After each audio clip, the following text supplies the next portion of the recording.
El día que Roma triunfó sobre Palmira, el sol ardía con una crueldad que parecía anunciar el fin de una era. Las cadenas de oro que colgaban del cuello de Zenobia pesaban 40 libras, y cada paso que daba por la vía sacra la obligaba a recordar que había sido reina del más vasto imperio oriental que Roma había enfrentado en 2 siglos. Ahora caminaba descalza sobre piedras que millones de prisioneros habían pisado antes, pero ninguno había caído desde tan alto. ¿Cómo es posible que una mujer que había conquistado Egipto, desafiado al emperador y acuñado monedas con su propio rostro, terminara arrastrando cadenas ante la multitud romana que gritaba insultos en un idioma que ella comprendía perfectamente? Esta es la historia de la humillación más calculada de la antigua Roma, pero también del orgullo que ninguna cadena pudo quebrar. Zenobia no nació para ser reina. Nació en el año 240 después de Cristo en una Palmira que florecía como el punto de encuentro entre Oriente y Occidente, una ciudad donde las caravanas persas se cruzaban con los comerciantes romanos, donde el arameo se mezclaba con el griego y el latín en los mercados perfumados con incienso de Arabia. Su padre, un comerciante próspero con conexiones entre las tribus del desierto, la educó como si fuera un hijo varón. Aprendió a montar a caballo antes de los 7 años, a leer en griego y arameo antes de los 10, a debatir filosofía con tutores que venían de Antioquía y Alejandría, pero sobre todo aprendió algo que las mujeres de su tiempo raramente conocían, que el poder no se heredaba, se conquistaba. Si te apasiona descubrir la historia que los libros de texto omitieron, suscríbete ahora y activa la campana. Aquí desenterramos el pasado sin censura. A los 17 años, Zenobia se casó con Septimio Odenato, el gobernador de Palmira, que servía a Roma, pero soñaba con algo más grande. Odenato era 20 años mayor que ella, un hombre que había convertido a Palmira en la ciudad más rica del Oriente Romano gracias a su control absoluto sobre las rutas comerciales. Mientras Roma se desangraba en guerras civiles y los persas sasánidas amenazaban las fronteras orientales, Odenato construía un ejército privado de arqueros palmirenos y caballería pesada. Zenobia no era una esposa decorativa. Acompañaba a Odenato en sus campañas militares, montaba junto a sus generales, estudiaba tácticas de guerra mientras otras mujeres de la aristocracia romana bordaban y organizaban banquetes. En el año 260, cuando el emperador romano Valeriano fue capturado por el rey persa Sapor en la batalla de Edesa, el imperio romano se tambaleó. Por primera vez en su historia, un emperador romano vivía encadenado en una corte extranjera, usado como escalón humano cada vez que el rey persa montaba su caballo. Odenato vio la oportunidad que otros no percibieron. Reunió su ejército y marchó contra los persas, no para rescatar al emperador caído, sino para demostrar que Palmira podía hacer lo que Roma ya no podía: defender el Oriente. Derrotó a los persas en 3 batallas consecutivas, persiguió al rey Sapor hasta las puertas de Ctesifonte, la capital sasánida, y regresó cargado de botín y gloria. Roma, desesperada y humillada, no tuvo más opción que nombrarlo corrector de todo el Oriente.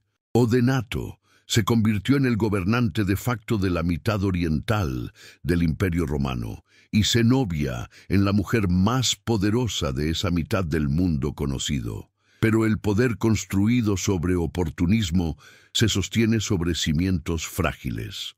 En el año 267, durante una campaña militar en Anatolia, Odenato fue asesinado junto con su hijo mayor en circunstancias que los historiadores debatirían durante siglos. Oficialmente, un sobrino descontento organizó el asesinato.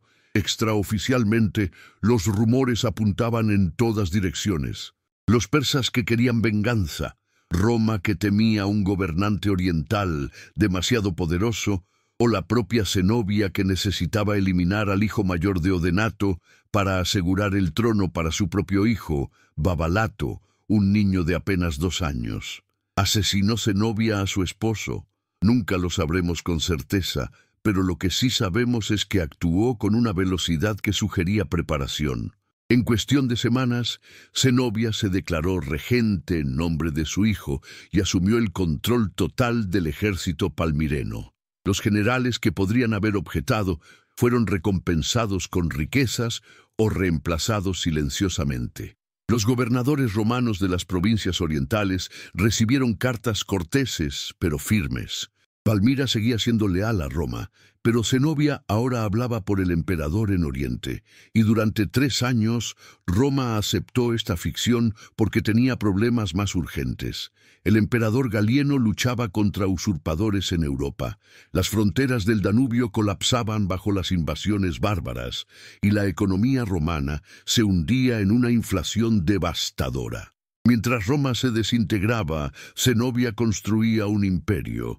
Su primer movimiento fue consolidar Arabia. Las tribus del desierto que habían sido aliadas de Odenato necesitaban saber que la viuda era tan fuerte como el marido. Zenobia cabalgó personalmente al desierto con una escolta mínima, un gesto que los jeques árabes interpretaron correctamente. No venía a suplicar alianzas, sino a recordarles quién controlaba las rutas comerciales. Se reunió con los líderes tribales en sus propios campamentos, comió con ellos en sus tiendas, habló en arameo sobre los beneficios de la paz y en privado sobre las consecuencias de la rebelión. Arabia se mantuvo leal no por miedo, sino por cálculo. Zenobia ofrecía lo que Roma ya no podía garantizar: seguridad para el comercio y respeto por las autonomías locales. Su segundo movimiento fue audaz hasta la temeridad. En el año 269, mientras el nuevo emperador romano Claudio II combatía una invasión gótica masiva en los Balcanes, Zenobia envió su ejército a Egipto. Egipto no era una provincia más, era el granero de Roma, la fuente del trigo que alimentaba a la población de la capital imperial. Controlar Egipto significaba controlar la garganta de Roma. Su general, Sabdas, un veterano de las campañas persas de Odenato, marchó con 30.000 soldados palmirenos y cruzó el Sinaí en pleno verano, una hazaña logística que tomó por sorpresa a las guarniciones romanas. Alejandría cayó después de una breve resistencia. La prefectura romana intentó organizar una defensa, pero los soldados egipcios, cansados de los abusos de los administradores romanos, abrieron las puertas. Zenobia ahora controlaba desde Anatolia hasta el Alto Egipto, un territorio más vasto que muchos imperios anteriores. ¿Cómo reaccionó Roma ante esta conquista descarada? Con sorprendente pasividad. El emperador Claudio murió de peste en el año 270, antes de poder organizar una respuesta. Su sucesor, Aureliano, heredó un imperio al borde del colapso total. Las Galias se habían separado bajo un emperador rival. Britania estaba perdida. Las fronteras del Rin eran una herida abierta y ahora Egipto estaba en manos de una reina oriental. Aureliano necesitaba tiempo. Envió cartas diplomáticas a Palmira, reconociendo a Zenobia como regente legítima y a su hijo Babalato como rey de reyes, un título persa que Roma nunca había concedido a nadie. Era una concesión desesperada que Zenobia interpretó correctamente. Roma estaba débil. Durante 2 años, Zenobia consolidó lo que sería recordado como el Imperio Palmireno. Reorganizó la administración egipcia, reemplazó a los prefectos romanos con funcionarios palmirenos, pero mantuvo el sistema de impuestos que funcionaba. Acuñó monedas con su imagen en una cara y la de su hijo en la otra. Un acto de soberanía independiente que ningún gobernante cliente de Roma se había atrevido a realizar. Las monedas llevaban inscripciones en griego y latín que la proclamaban Augusta, el título reservado para las emperatrices romanas. No era una declaración de independencia formal, pero era algo más peligroso, una declaración de igualdad. En Palmira, Zenobia convirtió su corte en un centro cultural que rivalizaba con Roma y Alejandría. Invitó a filósofos, poetas y eruditos.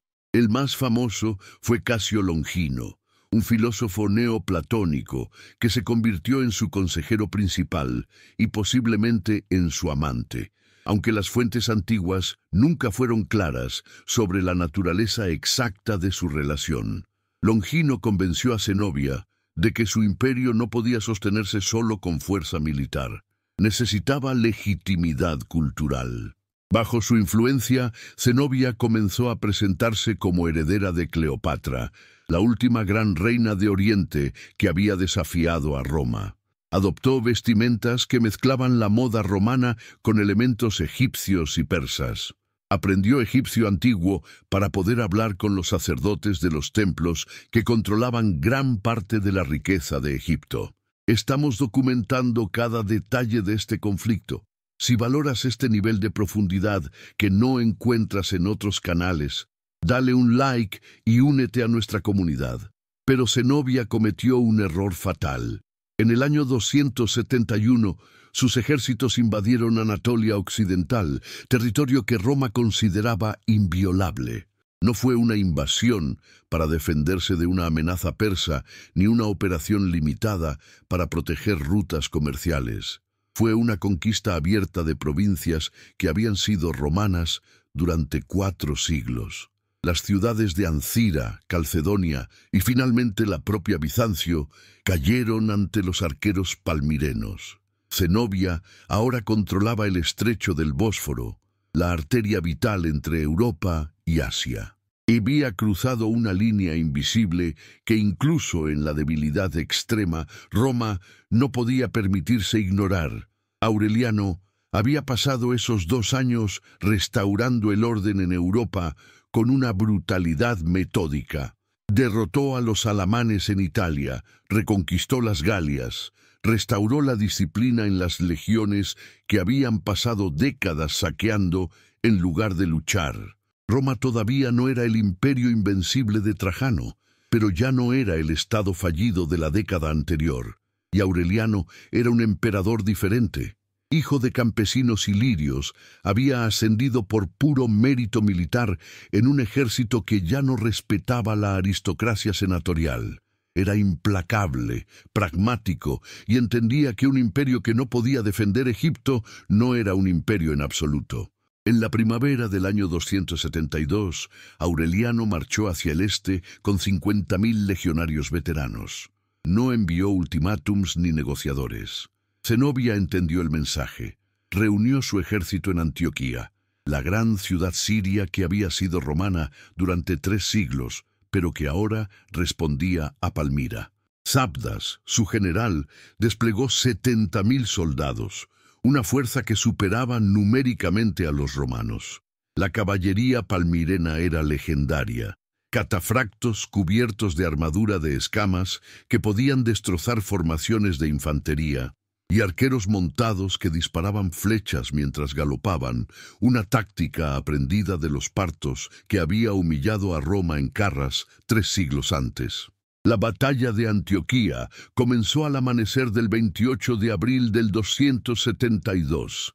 Las legiones romanas avanzaron en formación cerrada, sus escudos formando un muro continuo que los arqueros palmirenos no podían penetrar. Zenobia observaba desde una colina cercana, rodeada de su guardia personal. Había venido personalmente a la batalla, no para luchar, pero sí para que sus soldados supieran que su reina no dirigía desde la seguridad de un palacio. Cuando los catafractos palmirenos cargaron, el suelo tembló. 5.000 jineros acorazados se estrellaron contra las líneas romanas con una fuerza que destrozó la primera línea de legionarios. Durante 2 horas pareció que Palmira ganaría. Los romanos retrocedían, sus formaciones se rompían, y los arqueros montados comenzaron a envolver los flancos.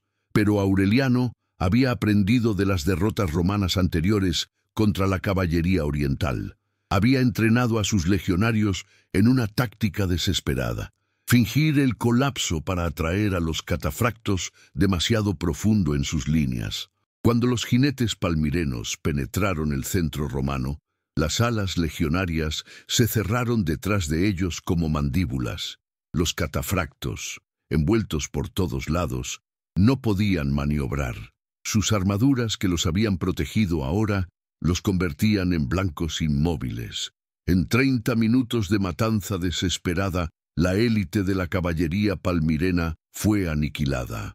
Sabdas ordenó la retirada, pero ya era tarde. 3000 catafractos murieron ese día, y con ellos murió el aura de invencibilidad del ejército palmireno. Zenobia no huyó a Palmira. Retrocedió a Emesa, una ciudad fortificada a 100 millas al sur de Antioquía, donde podía reunir refuerzos de las guarniciones egipcias. Durante el verano del 272, ambos bandos se reorganizaron. Aureliano asedió ciudad tras ciudad en Siria, pero no las saqueó. Ofreció términos generosos a cualquier ciudad que se rindiera, mantener sus autogobiernos locales, pagar impuestos razonables, conservar sus propiedades. Era una estrategia calculada para aislar a Zenobia. Si las ciudades sirias creían que podían prosperar bajo Roma tanto como bajo Palmira, ¿por qué luchar? En Emesa, Zenobia enfrentó la decisión más difícil de su vida. Podía retirarse a Palmira y defender su ciudad natal detrás de murallas que nunca habían sido conquistadas, o podía jugarse todo en una última batalla campal que decidiría el destino de su imperio. Longino y sus otros consejeros le aconsejaron retirarse. Palmira, en el corazón del desierto, era inexpugnable para un ejército romano que dependía de líneas de suministro largas. Podrían resistir un asedio durante años mientras esperaban que Roma se distrajera con nuevas crisis. Pero Zenobia sabía que retirarse significaba abandonar Egipto, Siria, todo lo que había conquistado. Su imperio se reduciría a una ciudad en el desierto. Eligió luchar. La batalla de Emesa se libró el 10 de agosto del 272 y fue más brutal que Antioquía. Zenobia había reclutado campesinos sirios y beduinos del desierto para reemplazar a los catafractos perdidos. Ahora comandaba un ejército de 80.000 hombres, pero muchos eran soldados inexpertos con armas improvisadas. Aureliano había recibido refuerzos de las legiones del Danubio. Ahora tenía 60.000 legionarios veteranos, todos endurecidos por años de guerras continuas. La batalla comenzó con un duelo de arqueros que oscureció el cielo. Las flechas palmirenas caían como lluvia mortal, pero los escudos romanos formaban un techo continuo que las detenía. Las legiones avanzaron metro a metro, muriendo por docenas, pero nunca rompiendo formación. Cuando las líneas chocaron, el combate se volvió primitivo. Espadas contra lanzas, escudos contra escudos, hombres empujando con todo su peso mientras pisoteaban a los caídos. La infantería palmirena luchó con desesperación, sabiendo que una derrota significaba el fin de su independencia. Durante 4 horas, ningún bando ganó ventaja decisiva. El campo de batalla se convirtió en un matadero donde 10.000 hombres murieron en un espacio del tamaño de 50 campos de fútbol.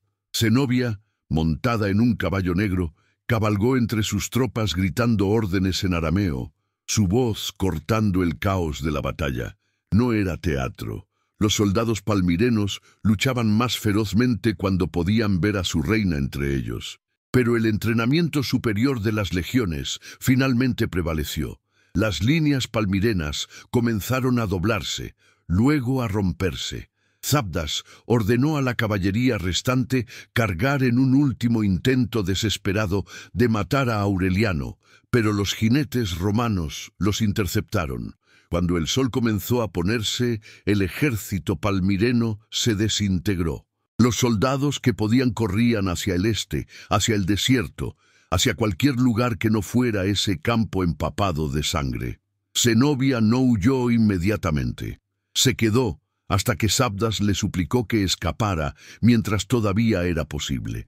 Finalmente, rodeada por su guardia personal, galopó hacia Palmira. Detrás de ella, 25.000 soldados palmirenos yacían muertos o moribundos. La persecución comenzó al día siguiente. Aureliano no dio tregua. Sabía que Zenobia en Palmira se convertiría en un símbolo de resistencia que podría inspirar nuevas rebeliones durante décadas. Tenía que capturarla antes de que llegara a sus murallas. Las legiones marcharon a través del desierto sirio en pleno agosto. Una hazaña que mató a cientos de legionarios por insolación, pero que acortó la distancia entre ellos y la reina fugitiva. Zenobia tenía dos ventajas: caballos más rápidos y conocimiento del desierto. Sus guías beduinos la llevaron por rutas que evitaban los pozos de agua conocidos donde los romanos esperarían emboscadas. Durante 10 días fue una carrera contra la muerte. Llegó a Palmira el 24 de agosto, apenas 12 horas antes que las vanguardias romanas. Las puertas de la ciudad se cerraron detrás de ella con un estruendo que resonó como una sentencia. Dentro de las murallas, 30.000 palmirenos se preparaban para un asedio que todos sabían sería legendario.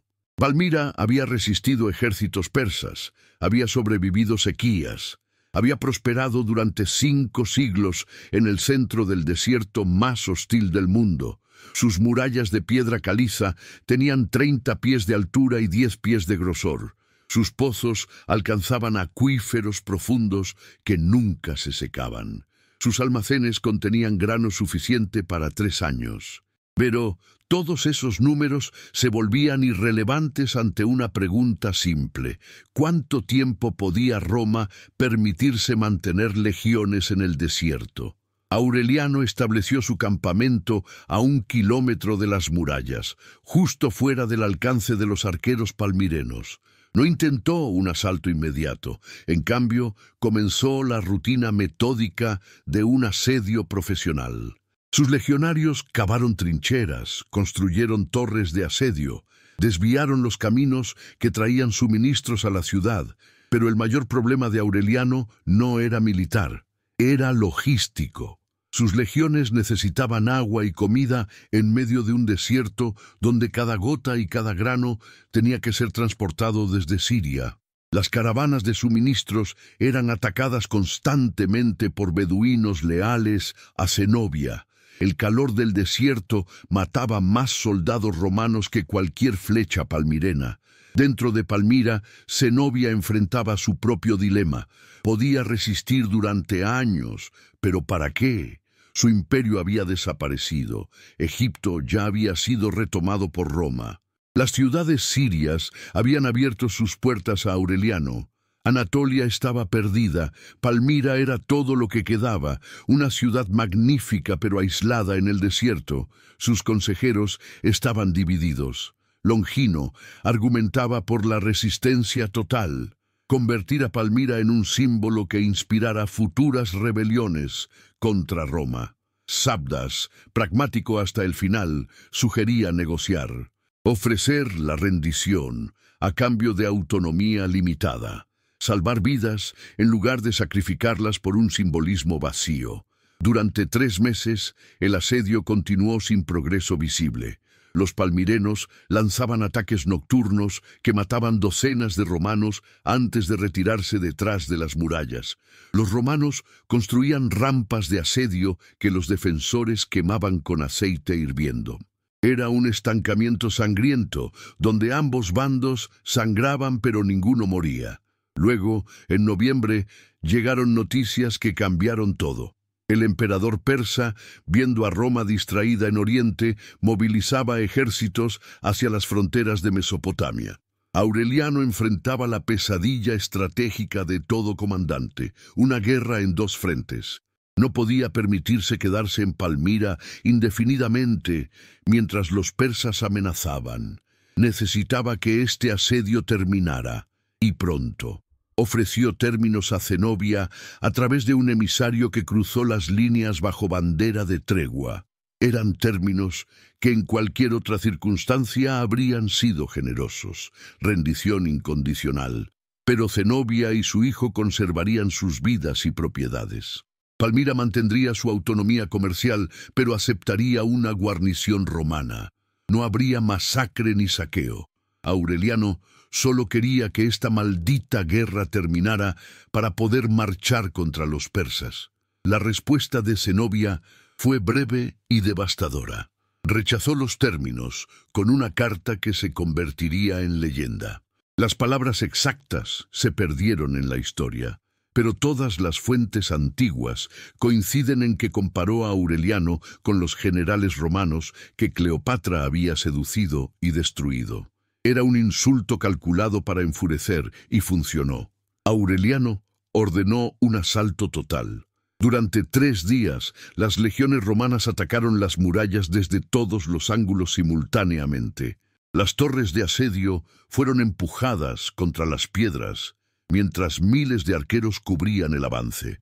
Los palmirenos defendieron cada metro con flechas, piedras, aceite hirviendo y finalmente con sus propios cuerpos cuando las municiones se agotaron. En la brecha norte, los legionarios lograron escalar las murallas solo para ser empujados de regreso por una carga desesperada de mujeres palmirenas armadas con cuchillos de cocina. 2000 romanos murieron en esos 3 días sin ganar un solo metro de muralla. Aureliano canceló el asalto. Palmira era inexpugnable por la fuerza, pero Zenobia sabía que estaba perdiendo. Los almacenes de grano estaban a la mitad de su capacidad. El agua seguía siendo abundante, pero la comida no. Los heridos llenaban cada edificio disponible y las medicinas se habían agotado semanas atrás. Los niños lloraban de hambre en las calles.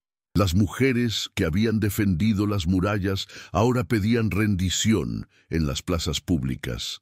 Zenobia enfrentó la verdad más amarga para cualquier líder. Había llevado a su pueblo a un callejón sin salida del que no había escape honorable.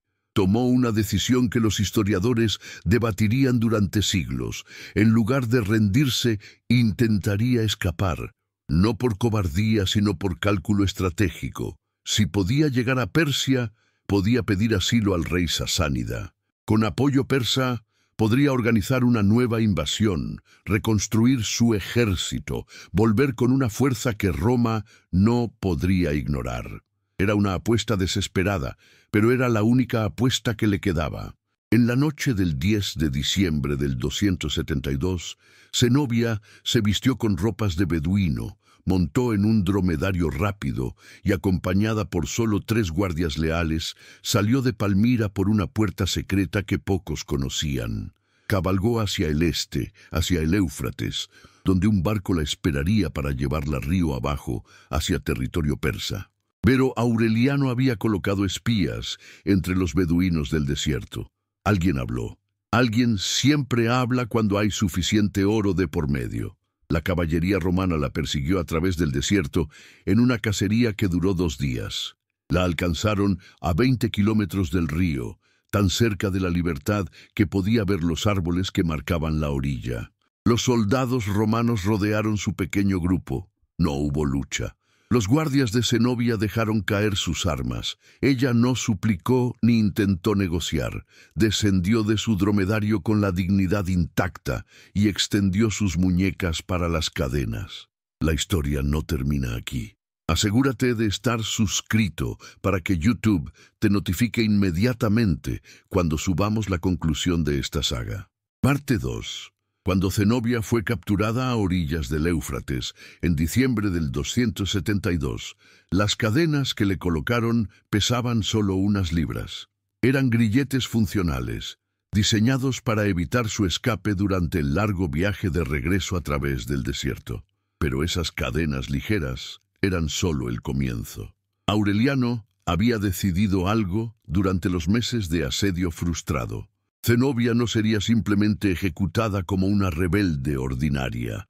Sería transformada en el símbolo más espectacular de la restauración del poder romano que el imperio había visto en medio siglo. Su humillación sería tan completa, tan pública, tan calculadamente cruel, que cada rey, gobernador y líder tribal desde Britania hasta Mesopotamia entendería que desafiar a Roma terminaba en una degradación peor que la muerte. Si acabas de llegar, Suscríbete para no perderte el archivo completo de documentales que estamos construyendo. El viaje de regreso a Palmira tomó 4 días. Zenobia montaba ahora en un caballo ordinario, no el dromedario veloz de su intento de fuga. Caminaba encadenada entre 2 legionarios que habían recibido órdenes estrictas, mantenerla viva y sin heridas visibles. Aureliano necesitaba que llegara a Roma en condiciones perfectas para su desfile triunfal. Cuando cruzó las puertas de Palmira por última vez, la ciudad estaba en silencio. Los palmirenos que se habían alineado en las calles no sabían si debían llorar por su reina capturada o sentir alivio porque el asedio finalmente había terminado. Aureliano entró en Palmira sin la masacre que todos habían temido. Cumplió su palabra sobre no saquear la ciudad, pero exigió algo más valioso que el oro: traición. Ofreció amnistía total a cualquier noble palmireno que entregara a los consejeros de Zenobia. El primero en caer fue Casio Longino, el filósofo que había sido su mentor y posiblemente su amante. Fue arrestado en su villa mientras preparaba documentos para quemar. Los soldados romanos encontraron correspondencia que probaba que Longino había redactado personalmente las cartas más desafiantes de Zenobia a Roma, incluida aquella que comparaba a Aureliano con los amantes débiles de Cleopatra. Longino fue juzgado en un tribunal militar improvisado en el antiguo palacio de Zenobia. Aureliano presidió personalmente. El cargo era traición contra Roma, un crimen que tenía solo una sentencia. Pero antes de ejecutarlo, Aureliano hizo algo inusual. Le ofreció clemencia si testificaba que Zenobia había sido manipulada por sus consejeros varones, que ella era solo una mujer ambiciosa, pero fundamentalmente tonta, que había seguido el mal consejo de hombres como él. Era una salida que habría salvado su vida y transformado la narrativa. El imperio palmireno se convertiría en la historia de un filósofo traidor que engañó a una reina ingenua. Longino rechazó la oferta. En su última declaración ante el tribunal, afirmó que cada decisión, cada carta, cada acto de desafío había sido idea de Zenobia. Ella no había sido manipulada. Ella había sido la arquitecta de su propio imperio. Fue ejecutado al amanecer siguiente, decapitado en el mismo patio donde había enseñado filosofía durante años. Su muerte tuvo consecuencias que nadie anticipó. Al negarse a convertir a Zenobia en víctima de manipulación masculina, Longino garantizó que la historia la recordara como lo que realmente había sido: una gobernante que había tomado sus propias decisiones y aceptado sus consecuencias. Con Palmira pacificada, Aureliano marchó hacia el oeste con su prisionera más valiosa. Pero antes de llegar a Roma, necesitaba asegurar algo crucial: que el Senado romano y el pueblo vieran esta victoria no como la derrota de una pequeña ciudad del desierto, sino como el triunfo sobre un imperio rival digno. Envió mensajeros adelante con instrucciones específicas: magnificar el poder de Palmira en cada relato oficial. Los escribas romanos transformaron el imperio palmireno en una amenaza existencial. Zenobia se convirtió en cartas y proclamas en una reina que había controlado todo el oriente, desde el Nilo hasta el Bósforo, que había desafiado la autoridad de Roma durante años con un ejército de 100.000 soldados. La propaganda funcionó porque contenía suficiente verdad para ser creíble. Palmira realmente había conquistado Egipto. Zenobia realmente había acuñado monedas proclamándose augusta. El imperio oriental realmente había estado bajo su control durante casi 4 años. Pero la propaganda omitía contextos cruciales. Que Roma había estado tan débil que había tolerado estas conquistas, que muchas provincias habían aceptado el gobierno palmireno voluntariamente, que el ejército de Zenobia nunca había tenido 100.000 soldados, sino más cerca de 70.000 en su punto máximo. Pero los matices no generan triunfos espectaculares. Las simplificaciones sí. El viaje desde Palmira hasta Roma tomó 4 meses, deliberadamente prolongado para maximizar el impacto psicológico. Aureliano no navegó directamente por el Mediterráneo. En cambio, marchó por tierra a través de Anatolia, luego por los Balcanes, cruzando cada provincia que Roma había luchado por mantener durante la crisis anterior. En cada ciudad importante organizaba una exhibición pública de Zenobia. La reina capturada era mostrada encadenada en la plaza principal mientras un heraldo leía sus crímenes contra Roma en latín y griego. Las multitudes se reunían para ver a la mujer que había desafiado un imperio. Las reacciones eran complejas y contradictorias. Algunos gritaban insultos, llamándola prostituta oriental y bruja, que había seducido y asesinado a su marido. Otros la observaban en silencio, admirando su compostura bajo humillación pública. Zenobia nunca suplicó, nunca lloró visiblemente, nunca dio a la multitud la satisfacción de verla destrozada. En Ancira, una ciudad que había resistido a sus ejércitos, una mujer de la multitud escupió hacia ella pero erró. En Calcedonia, un veterano legionario viejo que había luchado en Emesa gritó que había sido un honor luchar contra una enemiga tan valiente. Aureliano ordenó que el soldado fuera arrestado por insubordinación, pero la anécdota se difundió. Durante estos meses de exhibición pública, Zenobia aprendió algo sobre su captor que pocos prisioneros políticos descubren. Aureliano no la odiaba personalmente.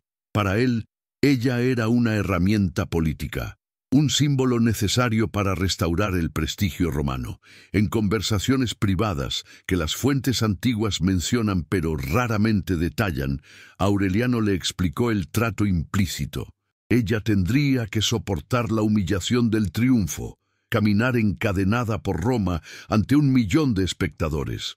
Pero si aceptaba su papel en este teatro, si no intentaba suicidarse ni crear incidentes dramáticos, después del triunfo, su vida sería perdonada. Viviría en exilio cómodo en alguna villa italiana, con servidumbre y una pensión suficiente para vivir con dignidad. Era un trato que muchos prisioneros de guerra habrían aceptado inmediatamente, pero para Zenobia representaba la negociación más difícil de su vida. Aceptar significaba admitir que su imperio había sido una ilusión, que su reinado había terminado no con muerte gloriosa sino con vida anónima, como reina caída. Rechazar significaba enfrentar ejecución pública, convertirse en mártir pero también en simple nota al pie histórico. Después de días de consideración, aceptó. No por miedo a la muerte, sino por algo más complejo, curiosidad sobre qué forma tomaría su vida después de perderlo todo. Mientras se acercaban a Roma en la primavera del 274, Aureliano ordenó la creación de las cadenas especiales que harían legendaria la humillación de Zenobia. Fueron forjadas en Antioquia por los mejores orfebres del Oriente, porque tenían que cumplir requisitos contradictorios. Ser lo suficientemente pesadas para dramatizar la derrota de Zenobia, pero no tan pesadas como para impedir que caminara durante todo el desfile. El resultado fue una obra maestra cruel de joyería punitiva, cadenas de oro macizo que pesaban 40 libras, conectadas a grilletes que envolvían sus muñecas y tobillos. El oro había sido elegido específicamente porque era el metal de la realeza. Zenobia caminaría por Roma, cargando su propia corona derretida y reformada en cadenas. Pero las cadenas eran solo un elemento de un espectáculo cuidadosamente coreografiado. Aureliano había estudiado los triunfos legendarios del pasado romano. El triunfo de Pompeyo sobre los piratas, el triunfo de César sobre las Galias, el triunfo de Vespasiano y Tito sobre Jerusalén. Entendía que un triunfo exitoso no era solo una procesión militar. Era teatro político que debía comunicar mensajes específicos al Senado, al ejército, al pueblo romano y a los enemigos extranjeros que tenían espías en Roma. El mensaje sobre Zenobia necesitaba ser complejo, Ella había sido una amenaza real que justificaba años de campaña militar, pero su derrota era tan total que ningún otro rebelde debería intentar seguir su ejemplo. El día del triunfo llegó el 15 de junio del 274, bajo un sol romano que ardía con intensidad apropiadamente dramática. La procesión comenzaría en el campo de Marte, cruzaría el foro romano, subiría la colina capitolina hasta el templo de Júpiter, donde Aureliano ofrecería sacrificios de gratitud, y terminaría con discursos ante el Senado reunido. Se estimaba que tomaría 6 horas caminar toda la ruta, y cada metro sería observado por multitudes que se calculaban en más de 1 millón de personas, casi la población completa de Roma y sus suburbios. La procesión fue organizada como un viaje narrativo, desde los enemigos derrotados hasta la apoteosis del emperador victorioso. Comenzó con carros cargados de botín, oro egipcio, sedas persas, especias de Arabia, estatuas saqueadas de templos palmirenos.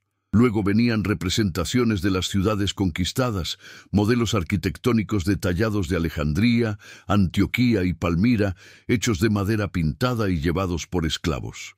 Cada modelo mostraba las murallas de la ciudad siendo derribadas por soldados romanos en miniatura, un símbolo visual de la reconquista. Después del botín, venían los prisioneros. Miles de soldados palmirenos capturados caminaban en grupos, todavía vestidos con los restos de sus uniformes militares. Los romanos gritaban insultos, pero estos soldados eran casi invisibles para la multitud. Eran enemigos anónimos, intercambiables, olvidables. La multitud esperaba ver a los prisioneros especiales, los líderes cuya captura justificaba todo este espectáculo. Primero apareció Sabdas, el general que había luchado en todas las batallas de Zenobia. Caminaba con dignidad militar, rechazándose a dar a Roma la satisfacción de verlo quebrado.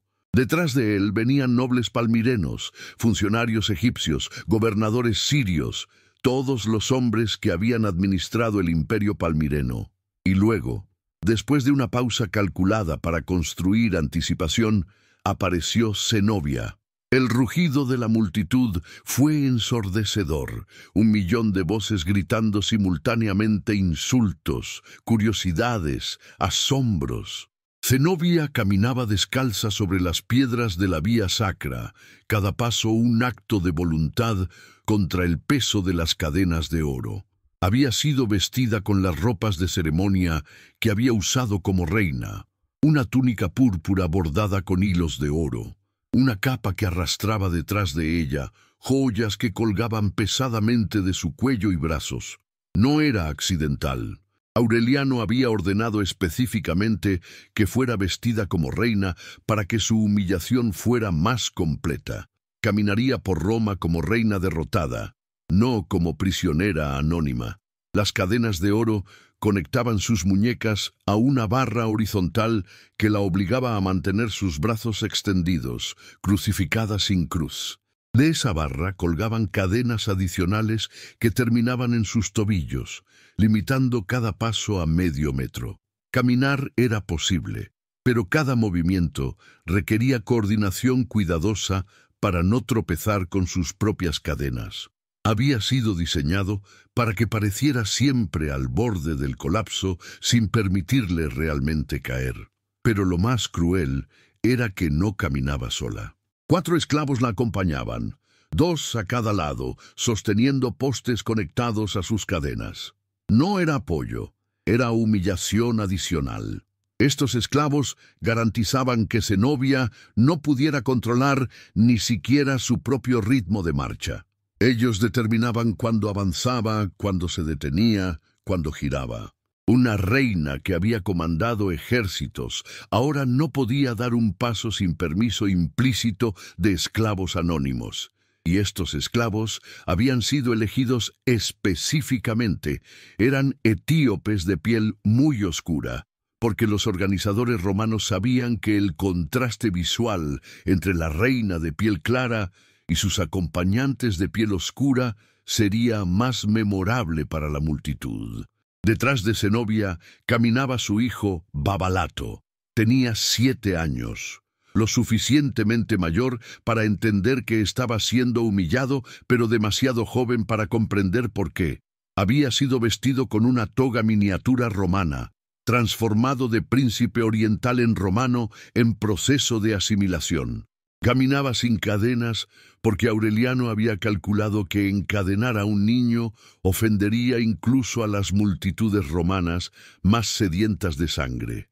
Pero su presencia detrás de su madre era su propio tipo de crueldad. Zenobia podía ver a su hijo cada vez que los esclavos la obligaban a girar, un recordatorio constante de que su ambición había costado no solo su imperio, sino también el futuro de su hijo. La procesión avanzó lentamente por la vía sacra. Cada 100 metros, Aureliano había ordenado pausas, donde heraldos leían las conquistas criminales de Zenobia en voz alta. En cada pausa, la multitud se acercaba más, gritando, escupiendo, lanzando frutas podridas. Los guardias pretorianos formaban barreras humanas para evitar que la multitud llegara lo suficientemente cerca como para tocarla, pero permitían que los proyectiles pasaran. Zenobia fue golpeada en la cara con un tomate podrido cerca del foro. Una mancha roja se extendió por su túnica púrpura como sangre. No levantó las manos encadenadas para limpiarse. No reaccionó en absoluto. Las fuentes antiguas divergen sobre la reacción de la multitud romana. Algunos historiadores escriben que toda Roma celebraba con júbilo sádico, deleitándose en ver a la reina oriental humillada. Otros mencionan que segmentos de la multitud guardaban silencio incómodo, impresionados por la dignidad de Zenobia bajo tortura pública. La verdad probablemente estuvo en algún lugar intermedio. Roma era una ciudad de 1 millón de personas con opiniones complejas. Los veteranos que habían luchado en Emesa probablemente sentían respeto ambivalente. Las mujeres aristocráticas que habían perdido maridos en las guerras orientales probablemente sentían satisfacción por la venganza. Los plebeyos sin conexión personal con la guerra probablemente veían solo entretenimiento gratuito, un espectáculo mejor que los juegos del Coliseo. Pero hubo un momento durante el triunfo que todas las fuentes mencionan, porque fue tan inusual que no pudo ser inventado. Cuando la procesión pasó frente al Senado, uno de los senadores ancianos, un hombre llamado Aurelio Símaco, que había servido como cónsul décadas atrás, se levantó de su asiento y gritó una pregunta que cortó el rugido de la multitud. ¿Es este el enemigo que justificó 4 años de guerra? Era una pregunta cargada de significado político. Si Zenobia era tan débil como aparecía ahora, encadenada y derrotada, entonces, ¿por qué Roma había tardado tanto en vencerla? Y si había sido realmente tan poderosa como Aureliano afirmaba, entonces, ¿cómo explicar que una mujer había construido semejante imperio bajo las narices de Roma? Aureliano no respondió directamente. En cambio, ordenó una pausa en la procesión y montó una plataforma improvisada.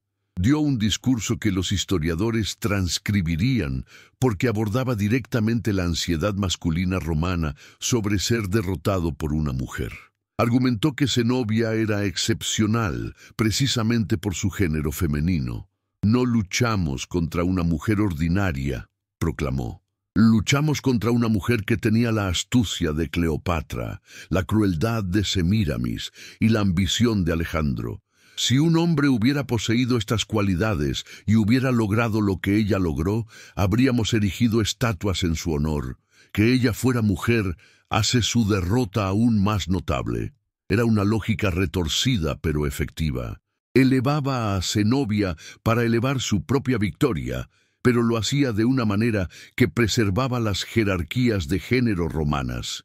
Ella era excepcional, pero su excepcionalidad solo probaba la regla general de que las mujeres no debían gobernar.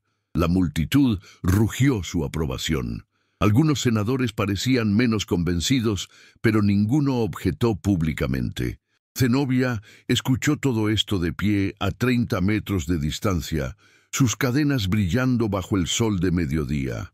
Las fuentes no registran su expresión facial en ese momento.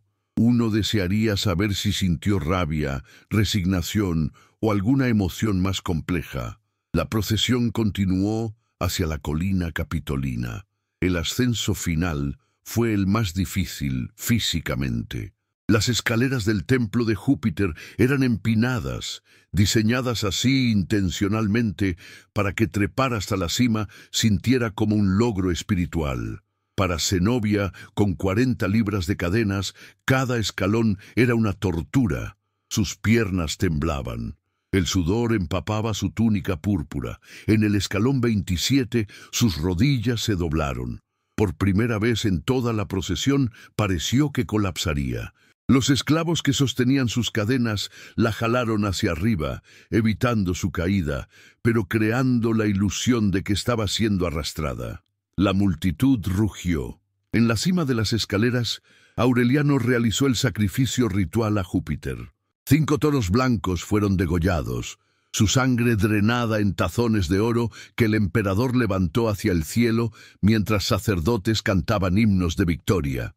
Zenobia fue obligada a arrodillarse durante todo el ritual, posicionada para que desde cualquier ángulo, en el foro abajo, la multitud pudiera verla sometida ante los dioses romanos. Fue teatro religioso calculado. Los dioses de Palmira habían perdido, los dioses de Roma habían triunfado, y Zenobia, arrodillada, era la prueba física. Después del sacrificio, la procesión descendió hacia el foro para los discursos finales. Aureliano habló durante 2 horas, recapitulando sus campañas, describiendo batallas en detalle glorioso, prometiendo que Roma había sido restaurada a su antigua grandeza. Cuando terminó, los prisioneros fueron llevados. Zenobia esperaba ser ejecutada ahora. Era el final tradicional de un triunfo. Los líderes enemigos eran estrangulados en la prisión mamertina, mientras el emperador celebraba arriba. Pero Aureliano tenía otros planes. Anunció que Sabdas y los generales palmirenos serían ejecutados por traición. Fueron llevados inmediatamente.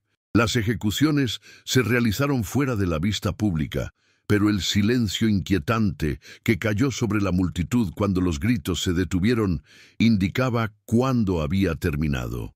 Luego, Aureliano anunció que Zenobia sería perdonada. El Senado había votado por clemencia en reconocimiento a que como mujer había sido mal aconsejada por hombres traicioneros.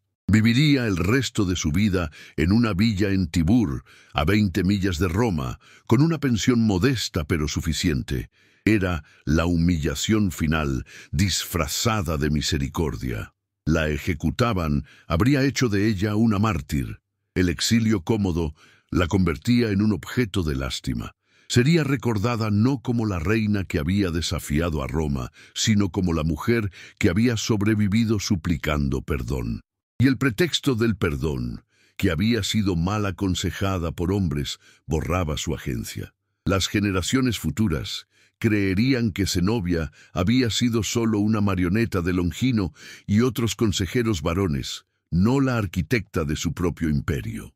Zenobia fue llevada de Roma esa misma noche. No hay registros de discursos finales ni declaraciones dramáticas. Simplemente desapareció de la historia pública romana, transportada en un carro cerrado hacia Tibur, mientras Roma celebraba una victoria que había costado 4 años y decenas de miles de vidas. La villa donde pasaría el resto de su vida había sido preparada en las semanas anteriores. Era cómoda pero aislada, rodeada por muros altos que eran oficialmente para protección, pero funcionaban como prisión. Tempartus, parte 2, continuación. Zenobia fue llevada de Roma esa misma noche. No hay registros de discursos finales ni declaraciones dramáticas. Simplemente desapareció de la historia pública romana, transportada en un carro cerrado hacia Tibur, mientras Roma celebraba una victoria que había costado 4 años y decenas de miles de vidas. La villa donde pasaría el resto de su vida había sido preparada en las semanas anteriores. Era cómoda pero aislada, rodeada por muros altos que eran oficialmente para protección, pero funcionaban como prisión. Tenía jardines, una biblioteca pequeña, servidumbre suficiente para sus necesidades básicas. Era exactamente lo que Aureliano había prometido, una jaula dorada donde una reina caída podía existir sin importar. Los primeros meses en Tibur fueron los más difíciles. Zenobia despertaba cada mañana esperando escuchar el llamado a la oración de los templos palmirenos, pero solo había silencio italiano interrumpido por pájaros que no reconocía. Sus manos, que habían sostenido las riendas de caballos de guerra y firmado decretos que gobernaban millones de personas, ahora solo tenían tareas domésticas triviales. Los guardias romanos, estacionados fuera de los muros, le recordaban constantemente que su movimiento estaba restringido a la propiedad. No podía visitar Roma sin permiso imperial. No podía recibir visitantes sin aprobación previa. No podía enviar correspondencia sin que fuera leída primero por censores. Su hijo Babalato vivía con ella, pero su relación se había vuelto extraña y distante. El niño había sido entregado a tutores romanos que le enseñaban latín, historia romana, virtudes romanas. Con cada mes que pasaba, Babalato hablaba menos arameo y más latín, recordaba menos sobre Palmira y más sobre las leyendas de los héroes romanos. Zenobia observaba a su hijo transformarse en romano ante sus ojos y no podía decidir si esto era traición o supervivencia inteligente. ¿Había sacrificado su imperio solo para que su hijo olvidara de dónde venía? Las fuentes históricas divergen dramáticamente sobre los años finales de Zenobia, precisamente porque dejó de importar para los cronistas romanos. Algunos historiadores afirman que vivió solo unos meses en Tibur antes de morir por enfermedad o suicidio. Otros escriben que vivió décadas hasta convertirse en una anciana que entretenía ocasionalmente a visitantes curiosos con historias sobre su imperio perdido. Una tradición tardía afirma que se casó con un senador romano, una historia probablemente inventada para demostrar que incluso las reinas orientales podían ser domesticadas por el matrimonio romano.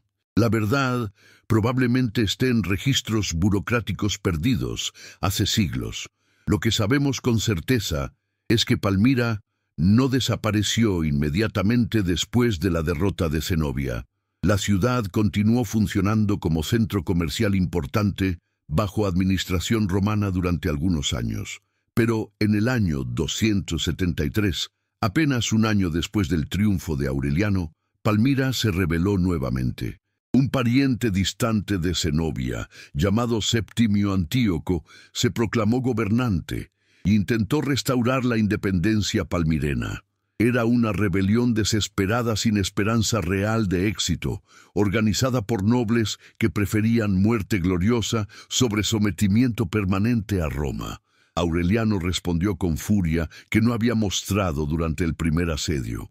Marchó hacia el este con legiones que tenían órdenes simples: destruir Palmira tan completamente que nunca pudiera rebelarse nuevamente. El segundo asedio duró apenas semanas. La ciudad, debilitada por la guerra anterior y privada de su ejército veterano, no pudo montar defensa efectiva. Cuando las murallas fueron finalmente rotas, Aureliano no perdonó.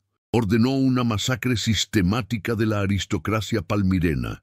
Familias enteras que habían servido en el gobierno de Zenobia fueron ejecutadas. Los templos más importantes fueron saqueados y parcialmente demolidos. La ciudad no fue arrasada completamente porque Aureliano todavía necesitaba controlar las rutas comerciales, pero fue mutilada hasta quedar irreconocible. ¿Supo Zenobia sobre esta segunda destrucción de su ciudad? Si todavía vivía en Tibur, habría escuchado noticias fragmentadas llevadas por comerciantes y viajeros. Habría sabido que su decisión de rendirse y aceptar exilio cómodo no había salvado a Palmira después de todo. La ciudad había intentado rebelarse sin ella y había pagado el precio final. Uno se pregunta qué pensó en esas noches en Tibur, si se culpó por no haber muerto luchando, si sintió que su supervivencia había sido cobardía disfrazada de pragmatismo. Pero la destrucción física de Palmira no borró su memoria. En las décadas siguientes, la historia de Zenobia comenzó a transformarse en leyenda. Los escritores romanos empezaron a romantizar su rebelión, presentándola no como amenaza real, sino como aventura exótica de una reina oriental hermosa y ambiciosa. Los historiadores griegos la comparaban con las reinas guerreras de la mitología. Los poetas escribían versos sobre su belleza y su valentía, convenientemente olvidando que había sido enemiga de Roma. La transformación de Zenobia de amenaza política a símbolo cultural fue completada por los siglos siguientes, cuando el cristianismo transformó el Imperio Romano. Los cristianos adoptaron a Zenobia como figura protocristiana, afirmando sin evidencia sólida que había protegido a comunidades cristianas en su imperio. El obispo Pablo de Samosata, quien había sido aliado de Zenobia y enemigo de la ortodoxia cristiana romana, fue reinterpretado como hereje que ella había tolerado por política más que por convicción. Esta cristianización póstuma de Zenobia permitió que fuera recordada positivamente en un imperio que se había vuelto oficialmente cristiano. Ya no era la reina pagana que había desafiado a Roma, sino una protectora de la fe verdadera contra emperadores paganos corruptos. En el mundo árabe medieval, Zenobia fue transformada nuevamente. Los cronistas árabes la llamaban Al-Saba, y contaban historias sobre su sabiduría, su justicia y su resistencia contra el imperialismo extranjero. Para los árabes, Zenobia se convirtió en símbolo de la grandeza preislámica del Oriente, prueba de que las civilizaciones árabes habían producido gobernantes que podían enfrentar a los imperios occidentales como iguales. Estas historias árabes ignoraban convenientemente que el imperio palmireno había sido profundamente helenizado y que Zenobia probablemente se identificaba más con la cultura griega que con las tribus árabes del desierto. Durante el Renacimiento europeo, Zenobia experimentó otra resurrección. Los humanistas la redescubrieron como ejemplo de mujer educada que había gobernado con sabiduría y justicia. Las reinas europeas que necesitaban justificar su propio poder citaban a Zenobia como precedente histórico. Si una mujer pagana antigua podía gobernar un imperio, entonces las princesas cristianas modernas ciertamente podían gobernar reinos. Esta versión renacentista de Zenobia era casi completamente ficticia, basada en fragmentos históricos mal interpretados y embellecidos con virtudes que los humanistas consideraban importantes. En el siglo XIX, cuando el nacionalismo árabe comenzó a emerger como fuerza política, Zenobia fue reclamada nuevamente. Los nacionalistas sirios la convirtieron en símbolo de independencia siria contra el imperialismo otomano y europeo. Las escuelas sirias enseñaban que Zenobia había sido la primera nacionalista árabe, luchando por la autodeterminación de su pueblo contra el colonialismo romano. Esta interpretación nacionalista ignoraba que el concepto de nación-estado no existía en el siglo III, y que Zenobia probablemente no habría entendido la idea de nacionalismo árabe. Cada era ha reinventado a Zenobia según sus propias necesidades. Los romanos la convirtieron en advertencia sobre las consecuencias de la rebelión. Los cristianos la convirtieron en protectora de la fe. Los árabes la convirtieron en heroína de resistencia. Los humanistas la convirtieron en ejemplo de mujer educada. Los nacionalistas la convirtieron en símbolo de independencia nacional. Pero todas estas interpretaciones comparten algo. Han borrado a la mujer real detrás del símbolo. La Zenobia histórica era más compleja y probablemente menos admirable que sus versiones legendarias. Era una oportunista brillante que aprovechó el caos romano para construir un imperio personal. Probablemente ordenó, o al menos toleró el asesinato de su esposo para asegurar poder. Gobernó con mano dura, ejecutando opositores y saqueando provincias conquistadas.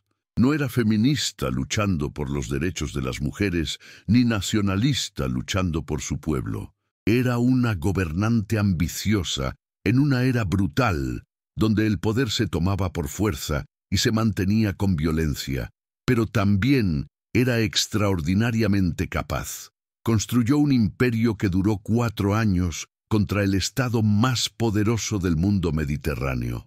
Administró provincias complejas con múltiples religiones, idiomas y grupos étnicos. Mantuvo la lealtad de ejércitos y poblaciones civiles a través de combinación de respeto por autonomías locales y fuerza cuando era necesaria. Negoció con tribus del desierto, filósofos griegos, sacerdotes egipcios y generales romanos. Era políglota, educada, estratégicamente astuta y físicamente valiente. En cualquier era habría sido líder formidable. En el siglo III, cuando las mujeres aristocráticas romanas se esperaba que administraran hogares y produjeran herederos, construyó un imperio.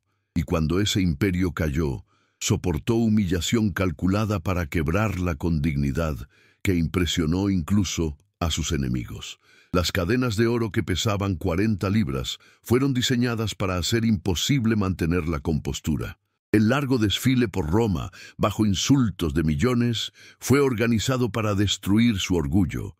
La clemencia condescendiente de Aureliano fue calculada para convertirla en objeto de lástima.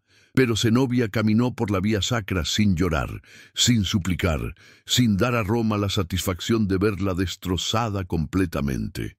¿Fue su dignidad bajo humillación, acto de resistencia o simplemente orgullo terco? Probablemente ambos. Zenobia entendía que había perdido su imperio, pero que todavía controlaba algo que Roma no podía arrebatarle completamente. ¿Cómo sería recordada? Cada paso que daba sin colapsar, cada momento que mantenía su compostura, era mensaje silencioso a la historia. Fui reina. Y ninguna cadena puede cambiar eso. Estamos documentando cada detalle de este conflicto. Si valoras este nivel de profundidad que no encuentras en otros canales, dale un like y únete a nuestra comunidad.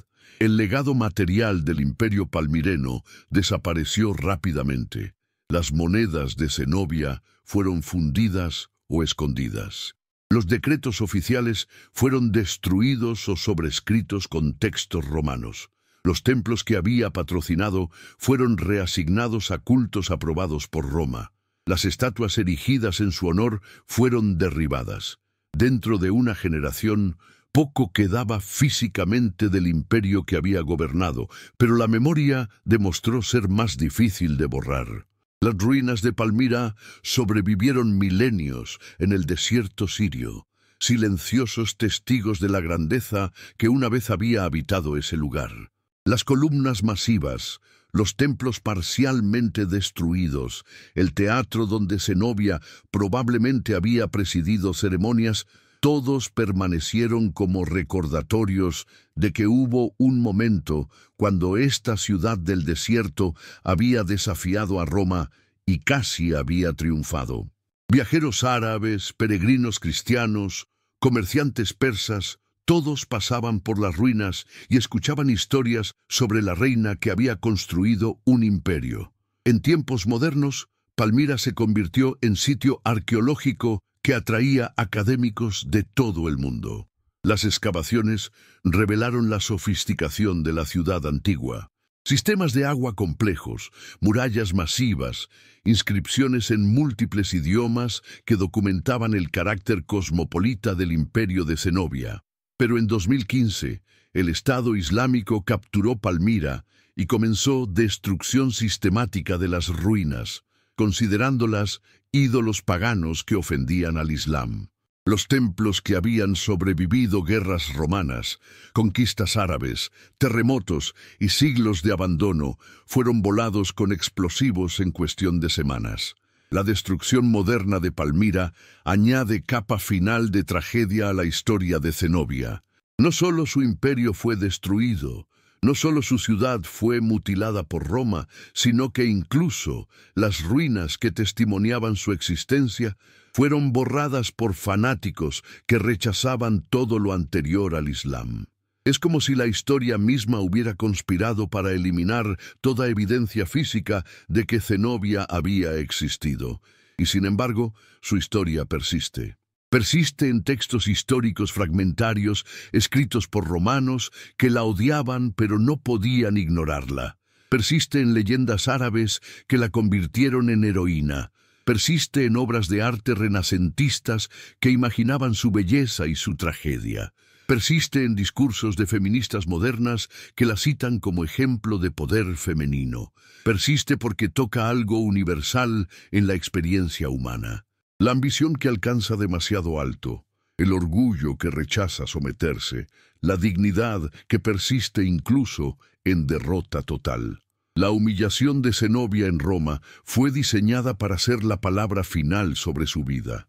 Aureliano quería que fuera recordada no como reina, sino como prisionera, no como conquistadora, sino como advertencia. Las cadenas de oro eran símbolo perfecto de esta intención. Convertir los símbolos de su realeza en instrumentos de su degradación. Pero 2000 años después, lo que recordamos no son los detalles específicos de su humillación, sino el hecho de que sobrevivió con suficiente dignidad como para impresionar incluso a sus torturadores. ¿Qué habría pasado si Zenobia hubiera ganado? Es pregunta contrafactual que los historiadores debaten ocasionalmente. Si Aureliano hubiera muerto en batalla, si Roma hubiera colapsado bajo una invasión bárbara antes de poder responder, si los persas hubieran apoyado a Palmira más activamente, ¿podría el imperio palmireno haberse consolidado como estado independiente duradero? Probablemente no. La geografía trabajaba contra Palmira.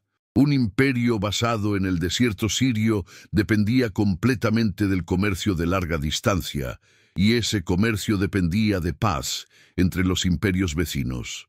Tan pronto como Roma o Persia decidieran que Palmira era amenaza en lugar de intermediaria útil, el imperio palmireno estaba condenado. Pero quizás la pregunta más interesante no es qué habría pasado si Zenobia hubiera ganado, sino qué revela su historia sobre el imperio romano del siglo III. Roma se presentaba como poder eterno e invencible, pero durante 4 años, una ciudad del desierto gobernada por una mujer controló la mitad del imperio oriental. ¿Qué dice esto sobre la fuerza real de Roma en ese período? La crisis del siglo III casi destruyó el imperio romano. Emperadores eran asesinados con regularidad rutinaria. Las fronteras colapsaban. La economía se hundía. El ejército se convertía en máquina de fabricar usurpadores. En este contexto, Zenobia no era anomalía, sino síntoma de decadencia romana más profunda. La restauración de Aureliano fue impresionante pero temporal. Reconquistó las provincias orientales y occidentales. Restauró la disciplina militar. Estabilizó la moneda. Pero no resolvió los problemas estructurales que habían causado la crisis. Dentro de décadas después de su muerte, el imperio romano sería dividido permanentemente en mitades oriental y occidental. Dentro de siglos, la mitad occidental colapsaría completamente. La victoria de Aureliano sobre Zenobia compró tiempo para Roma, pero no salvó el imperio a largo plazo. Para Zenobia personalmente, el exilio en Tibur fue muerte en vida. Había experimentado poder absoluto. Había comandado ejércitos, había gobernado millones de personas. Ahora sus días se llenaban con trivialidades domésticas en una villa hermosa que era esencialmente prisión. Las fuentes no registran si alguna vez intentó escapar o conspirar. Probablemente entendía que cualquier intento sería suicidio. Roma la mantenía viva como demostración de misericordia. Pero esa misericordia dependía de su aquiescencia total. Si realmente vivió décadas en exilio, habría tenido tiempo abundante para reflexionar sobre sus decisiones. Se arrepintió de haber rechazado los términos iniciales de Aureliano durante el asedio. Se preguntó si debería haber aceptado ser gobernante cliente de Roma en lugar de buscar independencia completa. Lamentó las vidas perdidas en batallas que finalmente no cambiaron nada. O quizás, sentada en jardines italianos, mientras observaba atardeceres sobre colinas que no eran las suyas, encontró paz en saber que había intentado algo extraordinario, incluso si había fallado. La respuesta probablemente cambió de día en día. Algunos días, el arrepentimiento por las consecuencias de su ambición probablemente la consumía. Otros días, el orgullo por lo que había logrado contra probabilidades imposibles probablemente la sostenía. Los humanos son criaturas contradictorias, capaces de sostener múltiples verdades simultáneamente. Zenobia probablemente era tanto la reina orgullosa que no se arrepentía de nada, como la madre que lamentaba que su ambición había costado el futuro de su hijo. Si quieres que sigamos produciendo documentales de larga duración, la mejor forma de apoyarnos es suscribiéndote. Comenta qué otra historia olvidada deberíamos investigar. Lo que la historia de Zenobia enseña finalmente no es lección simple sobre ambición castigada o resistencia recompensada. Enseña que el poder es siempre temporal, que los imperios construidos en una generación pueden destruirse en otra, que la dignidad bajo derrota a veces es más memorable que la victoria misma. Enseña que las mujeres en la antigüedad enfrentaban barreras extraordinarias, pero que algunas lograban atravesar esas barreras brevemente antes de que el orden patriarcal se reafirmara. Enseña que la humillación diseñada para destruir puede paradójicamente inmortalizar. Las cadenas de oro que Zenobia arrastró por Roma pesaban 40 libras, pero la memoria de esa caminata ha pesado sobre la imaginación humana durante 2 milenios. En ese sentido, Zenobia logró algo que ninguna cantidad de victorias militares podría haber garantizado. Se convirtió en inmortal, no como diosa ni santa, sino como símbolo perpetuamente reinterpretado de algo que cada era necesita. Evidencia de que incluso los imperios más poderosos pueden ser desafiados, que incluso la derrota total puede ser soportada con dignidad, que algunas personas se niegan a ser borradas sin importar cuántas cadenas les cuelguen. Cuando el sol se puso sobre Roma el día del triunfo de Aureliano, Zenobia desapareció en exilio y aparente insignificancia. Pero esa desaparición fue ilusión. Cada texto que mencionaba su nombre, cada leyenda que embellecía su historia, cada pintura renacentista que imaginaba su belleza, cada discurso feminista que citaba su ejemplo, cada excavación arqueológica que descubría fragmentos de su imperio, todo esto era Zenobia rehusándose a permanecer encadenada. Las cadenas físicas duraron solo horas. Pero la memoria que construyó con su dignidad bajo humillación ha resultado ser más duradera que el bronce, más permanente que el oro, más pesada que cualquier cadena que Roma podría haber forjado.